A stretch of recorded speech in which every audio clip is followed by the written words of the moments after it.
Welcome to this GaiaYoga 2-minute tutorial on Kapalabhati. So, what are the most important steps in getting a nice Kapalabhati pump? So, you want to start with a completely relaxed belly. There's a lot of tension that we carry in our belly, in our rib cage, and relaxing that helps a lot with many things in life. So you want to relax, relax, relax, relax. Let it be as wobbly as it can be. Then we isolate the lower part of the abdominals and the upper part. You want to keep the upper part nicely full. The lower part eventually is pulled towards the sacrum, towards the spine. So we exhale all the way, loosening, loosening. Then there's the soft inhalation, just to get a little bit of a lift, and then we pump out the air just by activating the lower belly.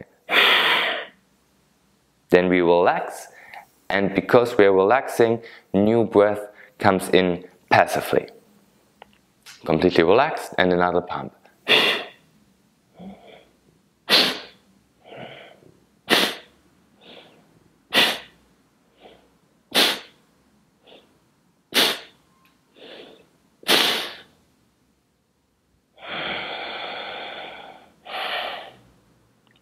After the last pump, you pump strongly, letting all the air out.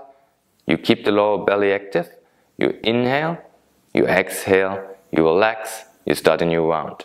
Things not to do in Kapalabhati: pumping strongly with the upper belly, getting more and more tense.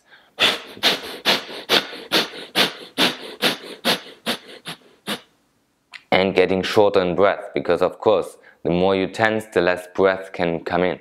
The more relaxed you are in between each pump, the more breath can come in. So again, keep it loose, activate shortly.